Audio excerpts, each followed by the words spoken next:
Hello guys, ഇന്നത്തെ വീഡിയോയിലേക്ക് എല്ലാവർക്കും സ്വാഗതം. ഇന്നത്തെ വീഡിയോ രാവിലെ ബ്രേക്ക്ഫാസ്റ്റ് ആയിട്ട് 4 മണി പലഹാരമായിട്ട് ഉപയോഗിക്കാവുന്ന സിമ്പിളായിട്ടുള്ള റെസിപ്പിയുമായിട്ടാണ് ഞാൻ വന്നിരിക്കുന്നത്. ഇതിന് ഗോതമ്പ് മടക്ക് ദോശ എന്നാണ് ഞങ്ങളൊക്കെ പറയുന്നത്. ഇത് ഉണ്ടാക്കാൻ ആദ്യമായി ഗോതമ്പ് പൊടി എടുക്കുക, ശേഷം ഉപ്പ് എടുക്കുക, അതിനുശേഷം 2 സ്പൂൺ പഞ്ചസാര ഇടുക.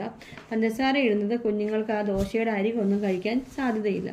അപ്പോൾ മധുരം ഉണ്ടെങ്കിൽ ദോശയുടെ അരിയും ഫുള്ളായിട്ട് കുഞ്ഞുങ്ങൾ കഴിക്കും, ഇഷ്ടപ്പെടും. അതുകൊണ്ടാണ് പഞ്ചസാര ഇടുന്നത്. അതിനുശേഷം നന്നായിട്ട് മിക്സ് ചെയ്യുക. വെള്ളം ഉപയോഗിച്ച് നന്നായിട്ട് മിക്സ് ചെയ്യുക. അതിനുശേഷം ഫോർക്ക് വെച്ച് മിക്സ് ചെയ്യുവാണെങ്കിൽ നന്നായിട്ട് കട്ട പിടിക്കാതെ മിക്സ് ചെയ്യാൻ പറ്റുന്നതാണ്. നന്നായിട്ട് ഫോർക്ക് വെച്ച് മിക്സ് ചെയ്യുക. അതിനുശേഷം തേങ്ങ എടുക്കുക. അതിനുശേഷം തേങ്ങ ഞാനൊന്ന് മിക്സിയിൽ വെച്ച് 1 സെക്കൻഡ് ഒന്ന് ക്രഷ് ചെയ്യും.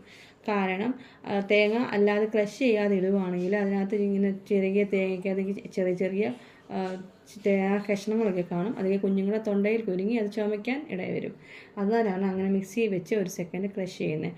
അതിനുശേഷം ശർക്കരപ്പൊടി, ഞാൻ ശർക്കരപ്പൊടിയാണ് ഉപയോഗിക്കുന്നത്, അത് കടയിലേക്ക് വാങ്ങിക്കാൻ കിട്ടും. അതിനുശേഷം 2-3 ഏലയ്ക്ക, അതിനുശേഷം ശകലം ജീരകപ്പൊടി എല്ലാം ഇട്ട് നന്നായി മിക്സ് ചെയ്യുക.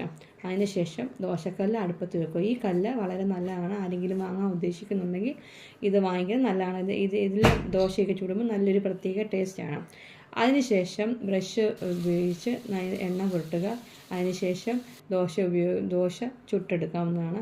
അതിൻ്റെ അകത്ത് നടുവിലായിട്ട് മിക്സ് ചെയ്യുക, മിക്സ് വെക്കുക. അതിനുശേഷം തിരിച്ചും മറിച്ചും വിട്ട് നന്നായിട്ട് തിരിച്ചും മറിച്ചും വിട്ട് ഈ ദോശ ചുട്ടെടുക്കാവുന്നതാണ്. ഇത് കുഞ്ഞുങ്ങൾക്കൊക്കെ വളരെ ഇഷ്ടപ്പെടും. പെട്ടെന്ന് ഉണ്ടാക്കാവുന്ന ഒരു സിമ്പിൾ റെസിപ്പിയാണ്. ഇഷ്ടപ്പെട്ടാൽ ലൈക്ക് ചെയ്യണേ, സബ്സ്ക്രൈബ് ചെയ്യണേ.